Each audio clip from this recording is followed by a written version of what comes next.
సిద్దిపేట జిల్లా మిఠపల్లి ఎల్లుపల్లి ప్రాంతంలోని కస్తూర్బా గాంధీ స్కూల్లో 7వ తరగతి విద్యార్థిని హర్షిత అనుమానాస్పద మృతి కలకలం రేపింది. అర్ధరాత్రి సమయంలో హర్షితకు అస్వస్థత ఏర్పడటంతో పాఠశాల సిబ్బంది ఆమెను హుటాహుటిన సురభి ఆసుపత్రికి తరలించారు. అయితే ఆసుపత్రికి చేరుకునేసరికి ఆమె అప్పటికే మృతి చెందినట్లు వైద్యులు ధృవీకరించారు. మృతురాలు హర్షిత బెజ్జంకి మండలంలోని కల్లేపల్లి గ్రామానికి చెందిన తిరుపతి రెడ్డి శ్రావణి దంపతుల కుమార్తె.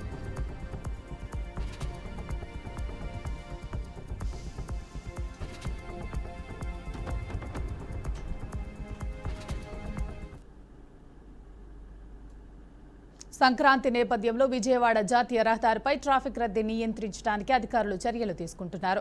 అందులో భాగంగా అబ్దుల్లాపూర్ వద్ద రోడ్డుకు ఇరువైపులా ఉన్న ఆక్రమణలను అధికారులు తొలగిస్తున్నారు. రోడ్డును ఆక్రమించి తోపుడు బండ్లు, టిఫిన్ సెంటర్లను, బట్టలను, షాపులను పెట్టడం వల్ల వాహనాల రాకపోకలకు తీవ్ర అంతరాయం ఏర్పడుతుంది. గతంలో అధికారుల నోటీసులు ఇచ్చినప్పటికీ షాప్ నిర్వాహకులు తీరు మారలేదు. నిత్యం రద్దీగా ఉండే ఈ ప్రాంతాల్లో రోడ్డు ఆక్రమణ వల్ల ప్రమాదాలు.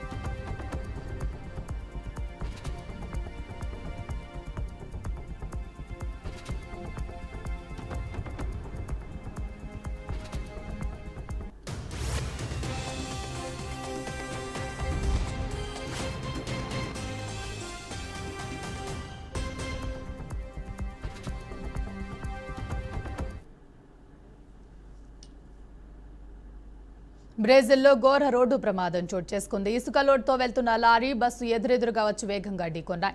ఈ ప్రమాదంలో 11 మంది అక్కడికక్కడే దుర్మరణం చెందగా మరో తీవ్రతకు బస్సు ముందు భాగం లారీ లోపలికి చొచ్చుకుపోయింది. అలాగే లారీలో లోడ్ ఇసుక మొత్తం బస్సులోకి జారిపడి ప్రయాణికులపై పడిపోయింది. దీంతో ఇసుక కింద నలిగి 11 మంది ప్రాణాలు కోల్పోయారని అధికారులు తెలిపారు.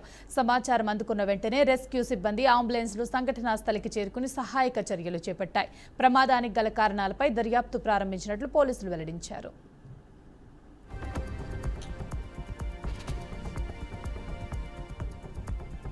మరో 7 తీవ్రంగా గాయపడినట్లు స్థానికులు తెలిపారు. గాయపడిన వారి పరిస్థితి విషమంగా ఉన్నట్లు అధికారులు తెలిపారు. రియో గ్రాండ్ దో సుల్ రాష్ట్రంలోని కారాజిన్హో సమీపంలో జాతీయ రహదారిపై శుక్రవారం ఉదయం 11:30 గంటల ప్రాంతంలో ఈ ప్రమాదం జరిగినట్లు ఫెడరల్ హైవే పోలీసులు వెల్లడించారు. ప్రమాద తీవ్రతకు బస్సు ముందు భాగం లారీ లోపలికి చొచ్చుకుపోయింది. అలాగే లారీలో లోడ్ చేసిన ఇసుక మొత్తం బస్సులోకి జారిపడి ప్రయాణికులపై పడిపోయింది. దీంతో ఇసుక కింద నలిగి 11 మంది ప్రాణాలు కోల్పోయారని అధికారులు తెలిపారు. సమాచారం అందుకున్న వెంటనే రెస్క్యూ సిబ్బంది, అంబులెన్స్లు సంఘటనా స్థలికి చేరుకుని సహాయక చర్యలు చేపట్టాయి. ప్రమాదానికి గల కారణాలపై దర్యాప్తు ప్రారంభించినట్లు పోలీసులు వెల్లడించారు.